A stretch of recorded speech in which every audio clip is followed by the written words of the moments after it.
All right, let's get into a story that really blurs the line between what's just a game and what's a real-life nightmare. We're talking about the Daruma-san Challenge.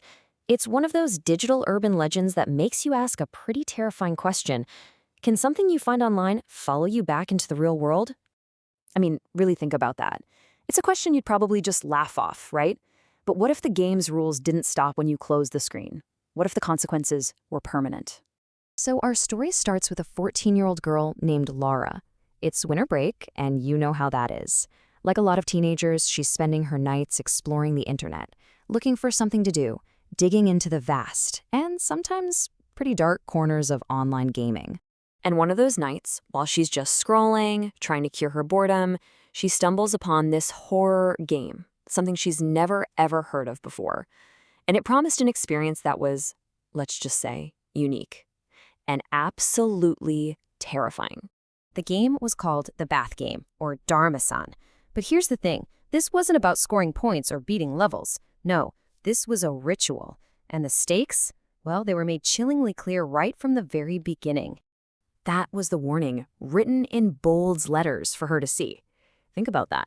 Not a game over screen, not losing your progress. No, the penalty here was a lifetime of being haunted by an evil spirit. And for Lara, honestly, the mystery was just too exciting to pass up. So, you can guess what happens next. She completely ignores the warning and decides she's gonna play. She waits for her parents to fall asleep, and then the ritual begins.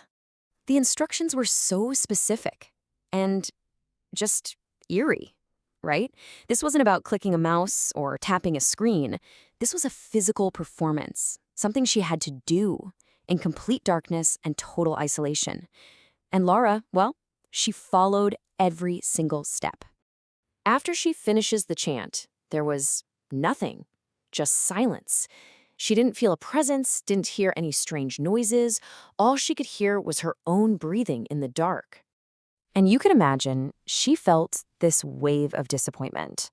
She probably thought, seriously, it's all a hoax? Just some elaborate online prank to scare people. So she decides to open her eyes. She heard it. Footsteps. In the water, right behind her. And the sound got louder, closer. It was suddenly very clear that she was no longer alone in that bathroom. And that was the moment the game became terrifyingly real. The spirit, Daruma-san, had been summoned. Lara was terrified, but she somehow remembered the rules. You have to get out of the tub without looking back, leaving the spirit behind. The game had officially begun. But here's the catch. Escaping the bathroom didn't mean she had escaped the game. Not even close. The real challenge started the next day, as the horror started to seep into every single moment of her life. Daruma-san was now her shadow. Literally. Everywhere Lara went, she had that horrible, unshakable feeling that something was right behind her. She'd whip around, and of course, nothing would be there. But the feeling, it never, ever left. The haunting really ramped up during, of all things, a totally normal trip to the supermarket with her mom. You know, she probably hoped that leaving the house would give her a break, some relief. She was wrong. Can you even imagine the shock? 1 second, you're holding a can of soup, and the next, it's a bleeding, severed head? She let out a scream, and just like that, the illusion vanished. It was just groceries again. But then, she saw her. The spirit, standing at the end of the aisle. As this horrifying figure lunged toward her, Lara's mind raced, and she remembered another rule, a safe word. She screamed Tamare at the top of her lungs, which is supposed to create some temporary distance from the spirit, and then she just fled the store in an absolute panic. At this point, the whole thing had just evolved into this relentless, terrifying chase.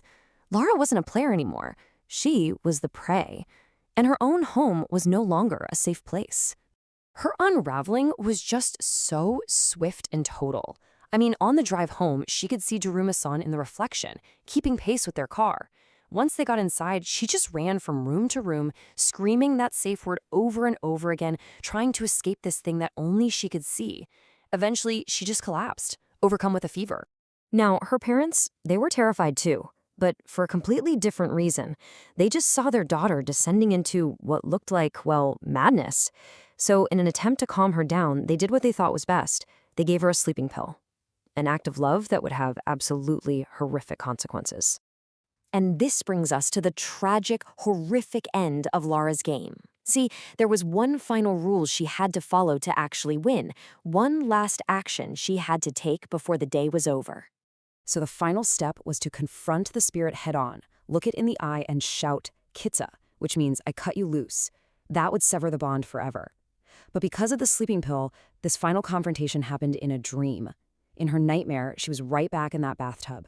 She yelled the final word, that instead of vanishing, Daruma-san just laughed and pulled her under the water. She woke up with a gasp, drenched in sweat, but she was safe in her bed. For just a second, she must have felt this wave of relief. It's over. And then she saw the clock. It was 12:30 a.m. A new day had begun. She had missed her 24-hour window to win. She had lost. According to that original warning, her failure meant she was now destined to be haunted forever. Sometime later, Laura was found in her bathtub. The authorities, of course, they ruled it an accident. But her diary, it told a much, much darker story, detailing every horrifying step of the game that she just couldn't win. And that leaves us with this final chilling question. It's not really about whether Daruma-san is real or not. It's about why these stories have such an incredible power over us. Why are we so drawn to games that dare us, that challenge us, to blur that thin line between our world and whatever comes next?